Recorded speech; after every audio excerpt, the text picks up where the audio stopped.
नमस्कार, जय हिंद दोस्तों। बहुत बहुत स्वागत है इस इंटरेस्टिंग व्लॉग के अंदर, या आप बोल सकते हैं इस पॉडकास्ट के अंदर। आज हम बात करने वाले हैं जापान के बारे में। पिछले 3 साल से जापान के अंदर रह रहे विनोद बिश्नोई जी आज हमारे साथ में रूबरू होने वाले हैं। तो सबसे पहले विनोद सर, आपका बहुत बहुत स्वागत है हमारे इस पॉडकास्ट के अंदर। Thank you sir for invite me है, और अच्छा लगा आपके पास आके। आप जापान के बारे में वीडियो बनाते हैं तो आप जो इन्फॉर्मेशन दे रहे हैं उसको आगे बढ़ाएंगे जी। एक्चुअली में कोई मिसगाइड ना हो, किसी को प्रॉपर नॉलेज सूचना मिल जाए, तो इसी सिलसिले में हम सबसे पहले आपसे पूछना चाहेंगे कि सबसे पहले तो हमें ये बता दीजिए, वाई जापान? जापान ही क्यों? 292 कंट्री है, कितनी कंट्री है? आपको जापान ही क्यों पसंद आया, ये सबसे पहले मैं बताएं सर। ऐसा क्या है जापान के अंदर कि हर एक व्यक्ति को वहाँ पे जाना चाहिए? सर बेसिक से बताऊं तो जापान के बारे में बहुत अच्छा सुना था बचपन से कि ये जैपनीज प्रोडक्ट है, ये जैपनीज प्रोडक्ट है, तो इसके बारे में अच्छा है। हर कोई मतलब नाम से ही विश्वास कर लेता उस चीज़ पर, तो मैं भी उसको एक्सप्लोर करना चाहता था। और जैसे मैं वहाँ गया तो मेरे को इस चीज़ की गारंटी भी मिली कि ये सही है, ये बात जो इंडिया में है या अदर कंट्रीज़ में है जापान के बारे में, तो इसलिए मैंने जापान चूज़ किया। जो लोग बोलते हैं कि जापान हमसे 20 साल 50 साल एडवांस चल रहा है, क्या सच में ऐसा है सर? सर है ऐसा, क्यों नहीं है, क्योंकि जापान बहुत डेवलप्ड कंट्री है और उसकी हर चीज़ है मेरे हिसाब से वो 100% स्ट्रॉन्ग है, और लगभग मतलब 50 ईयर से 100 ईयर तक वो हर चीज़ चलने वाली है। तो ऑलरेडी है सर, बहुत अच्छा है जापान, कोई प्रॉब्लम नहीं है। ठीक है सर। और मुझे ये बताइए कि आपने जापान के अंदर एंट्री कब ली, कैसे ली और क्या मेथड था आपका? क्योंकि आपको पता होगा बहुत तरह के वीज़े होते हैं, तो आपने जापान के अंदर कैसे एंट्री ली, ये बताइए सर हमें। सर मैं 2022 में गया था, अप्रैल 2022 में। उस टाइम मैं स्टूडेंट वीज़ा पर गया सबसे पहला। सबसे आसान और फर्स्ट सर्विस है जापान जाने के लिए। सबसे पहले मैं ये बोलूँगा कि student visa, Japanese language student पर आप जाइए, वहाँ पर लैंग्वेज सीखिए, क्योंकि सर उनको लैंग्वेज, इंग्लिश लैंग्वेज कुछ भी नहीं आती, कोई अदर लैंग्वेज नहीं आती, वो अपनी ही लैंग्वेज है। जो सुना है कि आती है तो भी वो बोलते नहीं है, नहीं बोलते सर, प्रमोट नहीं करते हैं उसको। वो बोलते हैं कि है मेन, तो क्यों नहीं आती सर, इतना डेवलप्ड कंट्री है, वर्ल्ड की 3rd लार्जेस्ट इकोनॉमी है, तो आती है उनको इंग्लिश वगैरह, बट वो बोलते नहीं अपने, उनको आप कह सकते हैं घमंड है अपनी जैपनीज पर। और तभी इसलिए बोलता हूँ जो नया जाना चाहता है स्टूडेंट्स, उनको पहले बेसिक जैपनीज सीखनी चाहिए और वो पढ़ के ही जानी चाहिए। अगर वो चला भी गया बिना लैंग्वेज के, तब भी उसको वहाँ जाके सीखनी पड़ेगी, स्ट्रगल ज़्यादा करना पड़ेगा। हाँ जी। तो इसीलिए ये रेकमेंड करते हैं सर, बोल रहे हैं अगर आप जापान में जाना चाहते हैं तो आप अपना स्टार्ट अभी से कर दीजिए। यूट्यूब पर वीडियो भरी पड़ी है, आप लिखेंगे ना लर्न जापानीज बेसिक, तो बहुत सारा डाटा आपके पास आ जाएगा। तो आप अपनी लैंग्वेज जर्नी को आज से ही स्टार्ट कर दीजिए। अगर आप जापान किसी भी पर्पज से जाना चाहते हैं, घूमने, पढ़ने, वर्क पर, डिपेंडेंट पर, स्पाउस पर, कोई भी वीजा हो आपका, जापानीज जानी सर बहुत जरूरी है। बेसिक तो कुछ ना कुछ आना ही चाहिए अपने को। ठीक है सर, घूमना भी है तो आप मुझे ये बताइए कि आप फिलहाल अभी क्या कर रहे हैं, वहाँ पे वर्क करते हैं? तो वर्क के अंदर, क्योंकि मेन लोगों का जो क्वेश्चन होता है कि हम वहाँ पे कितना कमा लेंगे, डॉलर्स जैसे पूछते हैं ना, अभी रोटी खाती है नहीं सिर्फ वहाँ पूछती है, और कितने डॉलर कमाता है बाकी सब पूछते हैं। तो सर वहाँ पे डॉलर तो नहीं होता है, शायद वहाँ पे येन होता है। और एक ये भी समझाओ मेरे को, बहुत सारे लोग पूछते हैं वहाँ की करेंसी क्या है, मैं बोलता हूँ येन है, तो कितने बन जाते हैं? वो बोलते हैं 1 येन इंडिया में 56 पैसे का बन जाता है। तो लोग सीधा ही नाक मार देते हैं कि ये तो घट रहा है यहाँ पे आके, इसका क्या फायदा हुआ। लेकिन लोग उस चीज़ को समझ नहीं पाते हैं कि उसकी एक्चुअल वैल्यू क्या है। तो आप सर बताएं कि वहाँ कितनी कमाई व्यक्ति कर सकता है, और ये येन कि यहाँ पे वैल्यू कैसे बनती है? हाँ जी सर, इंडिया में ये सबसे बड़ा क्वेश्चन है कि वहाँ पर जाने का क्या फ़ायदा, इसकी करेंसी की वैल्यू इंडियन रुपीज़ से कम है। तो मैं ये बताना चाहूँगा कि जो करेंसी है वो ज़्यादा मायने नहीं रखती। करेंसी किसी कंट्री की क्या है, वो उनके अपने सिस्टम है, उसके हिसाब से ये होता है। बट मैं ये कहूँगा फिर वहाँ पर करेंसी की वैल्यू कम है तो वहाँ पर इनकम भी ज़्यादा है ना सर। कन्वर्जन, हाँ, कन्वर्जन जो है अप्रोक्सीमेटली या एवरेज कह सकते हैं, एक पर्सन वहाँ पर 33 लाख जैपनीज येन इजीली कमा लेता है मंथली। साल का? Basic monthly sir. अच्छा, 3 लाख येन, तो उसका आप 56% 0.56 करोगे तो 60 से गुना करते हैं तो 6 या 18, 1,80,000 रुपए इंडियन रुपीज में बन जाते हैं सर। ये सर हाँ, अब मान लो वहां से आपने 1 लाख रुपए भेजा जापान से इंडिया में, तो यहाँ पे 56,000 रुपए आपका आएगा। इसका मतलब ये थोड़ी है कि वहाँ पे आपको 1 लाख की कमाई हो रही है, कमाई भी तो ज्यादा हो रही है। हाँ जी, पर घंटे का आपको मिलता है 1,000 रुपए, तो 10 घंटे आपने काम किया तो आपको 10,000 रुपए मिल गया। 10,000 दिन का हो गया, 10,000 रुपए। तो इस चीज का अगर मान लो 5600 भी बनता है तो भी तो एक दिन का वो बहुत मायने रखता है। तो ये मैटर है सर, है ना। और आप अभी फिलहाल कौन से वर्क पर है, कितना अगर आप बताना चाहें तो कितना मतलब एक नॉर्मल व्यक्ति इंडियन जो कमा पाता है? मैं होटल मैनेजमेंट में हूँ, और वहाँ पर मेरे को अप्रोक्सीमेट 2 ईयर्स हो गए। पहले मैं 1 साल स्टूडेंट वीजे पर था, मैंने स्टूडेंट्स वीजा वहाँ पर जैपनीज लैंग्वेज पढ़ी। बट मेरी क्वालिफिकेशन वगैरह इंडिया से कंप्लीट थी, MSc था मैं इधर से, तो मेरे को ज़्यादा पढ़ना नहीं लगा कि ठीक लगा। मैंने बेसिक जैपनीज सीखी और उसके बाद मेरा वर्किंग कन्वर्ट कर लिया मैंने वहाँ पर। तो मैं 2 साल से वहाँ वर्किंग कर रहा हूँ होटल मैनेजमेंट में।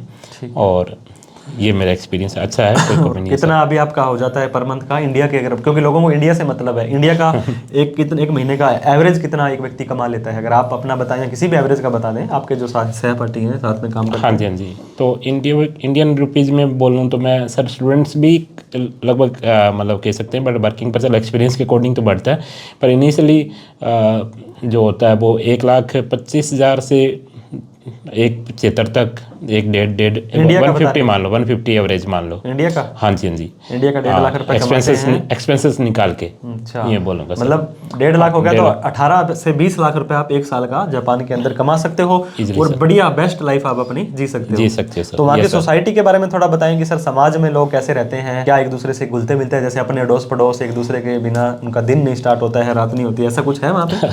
सर इंडिया वाला तो इतना जो सोशल है वो तो नहीं मिलेगा, बट जब भी मिलेंगे, जब भी आप उनको बुलाएंगे, वो बहुत प्यार से बोलेंगे, आपकी हर हेल्प के लिए तैयार रहेंगे। बट जैसे ये नहीं है कि बाहर निकलती राम राम होगी, सामने वाले गेट वाले से दूसरे दिन दोस्ती होगी, रिश्तेदारी निकल गई, वो नहीं होगा, आएगा। हाँ, बट वैसे बहुत मिलनसार है, और कोई भी आप हेल्प मांगेंगे उनसे तो वो 100% आपकी। एक बार मेरे साथ भी मैं वाकया साझा कर दूं फटाफट आपको। मैं जापान टोक्यो स्टेशन पे था, तो मेरे पास इंटरनेट नहीं था। मैंने किसी से, जापानीज पर्सन से पूछा कि मुझे वहाँ पे जाना है, ये स्टेशन मेरे को चाहिए। तो वहाँ पे बड़ा सारा है, काफ़ी सारे प्लेटफॉर्म होते हैं। तो वो व्यक्ति मुझे वहाँ पे स्टेशन तक छोड़ करके आया, चल करके। उसने किसी से पूछा, उनको खुद को भी इतना नहीं पता होता है कौन सी ट्रेन कहाँ जा रही है, लेकिन उसने खुद से इंक्वायरी से पूछा जापानीज में, और मुझे वो छोड़ करके आया।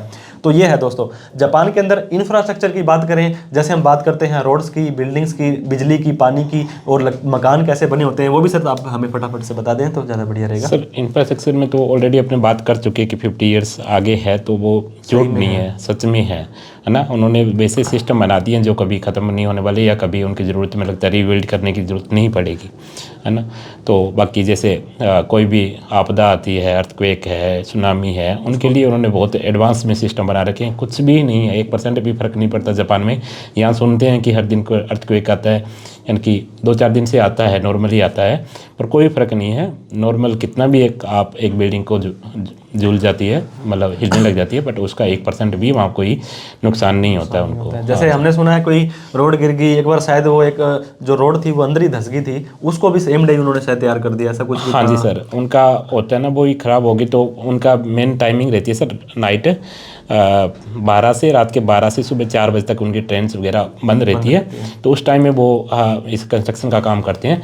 तो वो कोई भी ऐसे कोई थोड़ा बहुत कुछ होता है तो वो सुबह आपको एकदम रेडीमेड मिलेगा, एकदम तैयार मिलेगा। हाँ, बहुत ही बेस्ट है उनकी। बहुत ही बेस्ट है सर। तो आप अभी इंडिया में आए, पहली बार आए, जाने के बाद इसका क्या कहना चाहेंगे? हाँ, 3 साल के बाद आया हूँ, तो मुझे जापान और इसके बारे में, हाँ, और कंपैरिजन जब आपको तभी पता लगता है, आप इंडिया में जिंदगी से लेकर के 25 साल तक रहे और आपको इंडिया अच्छा लगा, बुरा लगा, लेकिन आप बाहर जाएंगे तब आपको इंडिया की जो याद आती है, जो चीजें कंपैरिजन होती हैं, तब जाके एक्चुअल में रियल मीनिंग आपको पता लगता है। वही बात है, जो भी आप बोलते हैं कि भी घर का खाना है या आपको परिवार है, जो भी चीज़ अपना अपना प्रायोरिटीज होती है। तो सर अब वापस आप इंडिया, शायद मुझे लगता है जापान में अब अगले हफ्ते चले जाएंगे। अब बहुत सारे लोगों का ये क्वेश्चन होता है कि खाना, क्योंकि व्यक्ति खाने के लिए जीता है, तो फूड वहाँ का कैसा रहता है, क्या वेजिटेरियन, नॉन वेजिटेरियन, इनके बारे में हमें बताएं सर। ये सबसे बड़ा क्वेश्चन है सर वेजिटेरियन के लिए, क्योंकि मोस्टली इंडियंस है वो वेजिटेरियन है।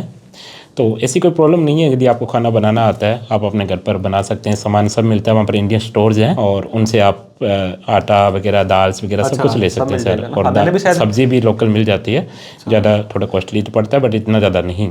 जैसे इनकम मांग के तो हाँ जी, सब मिल जाता है सर।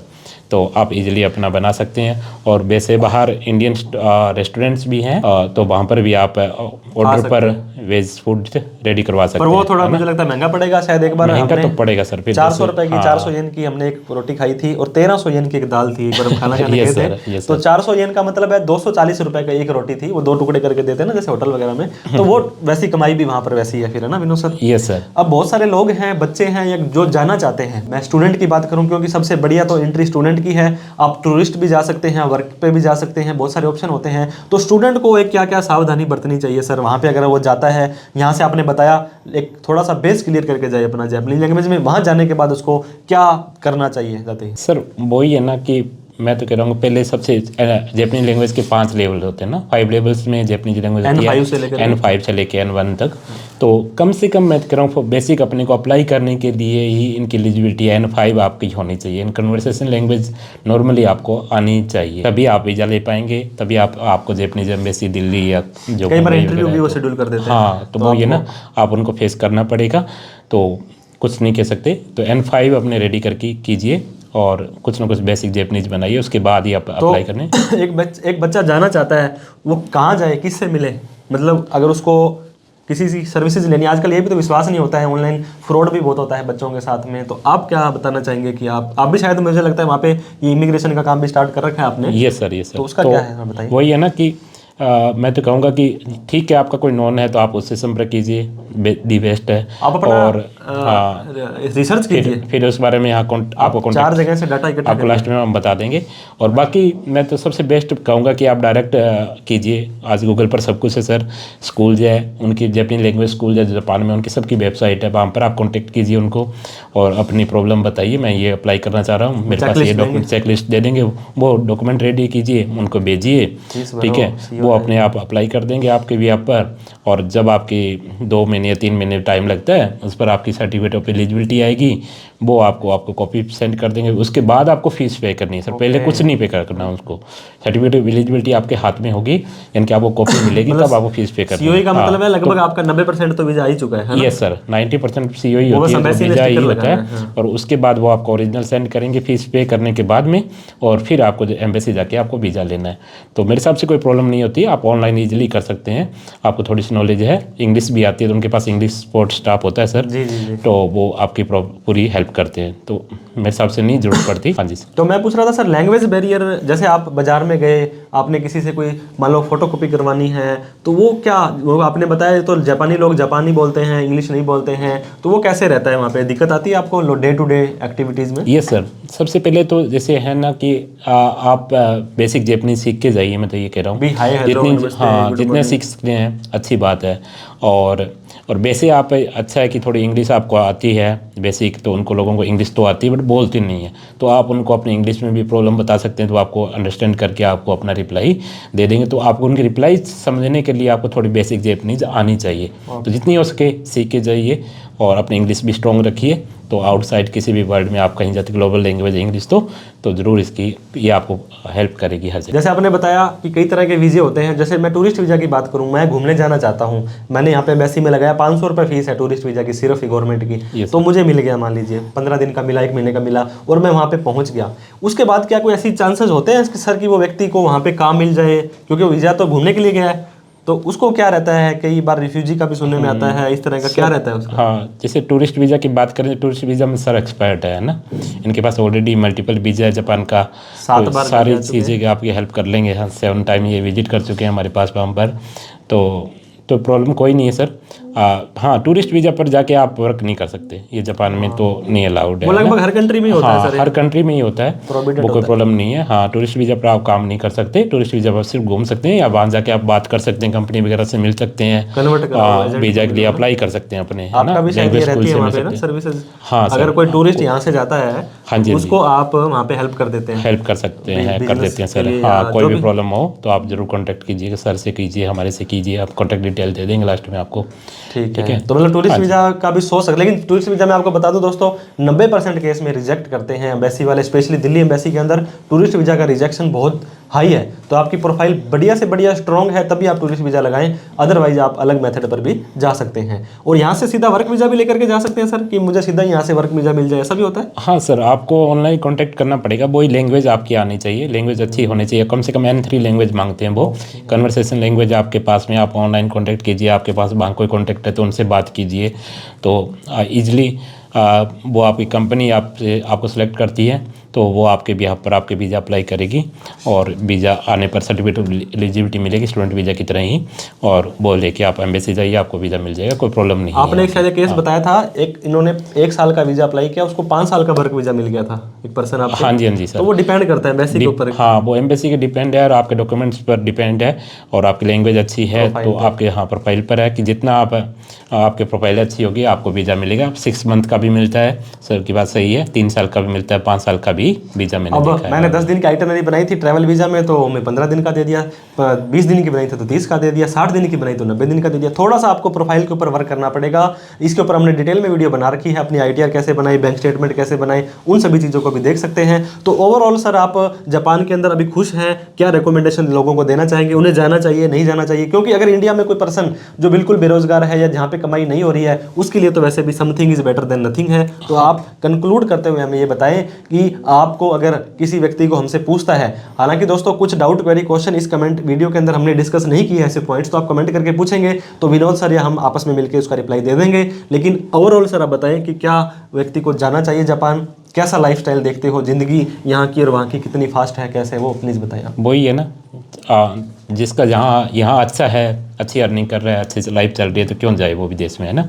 और ठीक है, कुछ कई बंदे जैसे होते हैं एक्सप्लोर करना चाहते हैं, आउटसाइड देखना चाहते हैं, मेहनत करना चाहते हैं, और जिनका यहाँ वो बनने वाली बात है सर, यहाँ आप मेरे बापू कर्जे में दबा हुआ है, ठीक है, तो वो क्यों ना जाना चाहिए। एक बच्चे को मैं तो कह रहा हूँ आपके हर फैमिली से कम से कम किसान या ज़मींदार की फैमिली से तो एक बच्चे को बाहर ज़रूर जाना चाहिए, एक्सप्लोर करना चाहिए।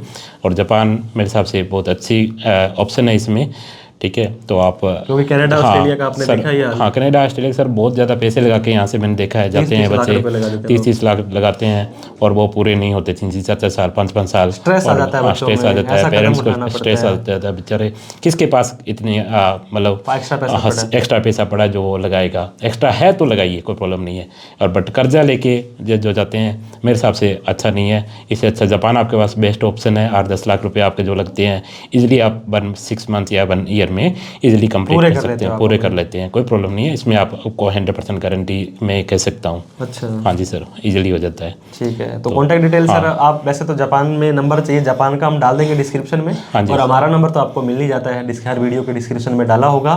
तो इस तरह से जापान के कुछ हमने डिस्कशन किए दोस्तों, जो सर वहाँ पे रह रहे हैं ऑलरेडी 3 साल से। क्योंकि हम यहाँ पे बैठे बैठे अगर कुछ भी हवा में बातें करते हैं, उसकी बजाय वहाँ पे जो पर्सन रह रहा है उसके ऊपर बीत रही है। तो सर आप मेरे को लगता है 3-4 जने आपस में रहते हैं तो उससे भी खर्चा डिवाइड हो जाता है, एक पर्सन अकेला रहता है एक रूम में। हाँ जी सर, वही है ना कि आप कम से कम हो सकता है कि जितना बाकी सर मेन मैटर क्या करता है, एक्सपेंस ही मैटर करते हैं। जो जैपनीज पर्सन देखें वो अपने सेम ही कमाते हैं बट उनके जो खर्चे हैं वो पूरे नहीं हो पाते, ठीक है। तो आपको एक्सपेंस कंट्रोल करने हैं, एक्सपेंस कंट्रोल करेंगे तो आप इजीली अच्छी अर्निंग कर पाएंगे सर, कोई प्रॉब्लम नहीं, सेविंग कर पाएंगे। यस सर, ठीक है सर, तो वही है। नहीं बहुत अच्छा लगा सर, काफी सारी बातें आपने बताई। डोरेमोन का घर देखा आपने वहाँ पे?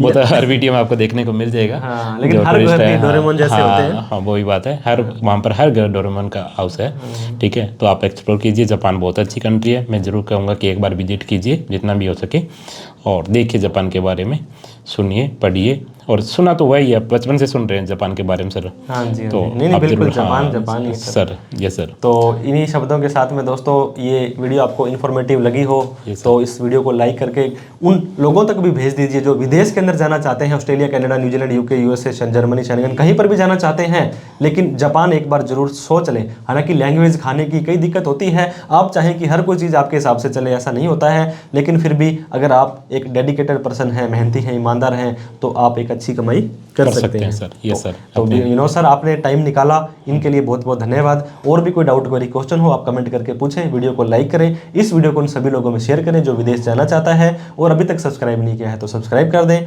Thank you so much. Thank you sir Vinod sir. Thank you sir for inviting me here. जय हिंद, जय भारत।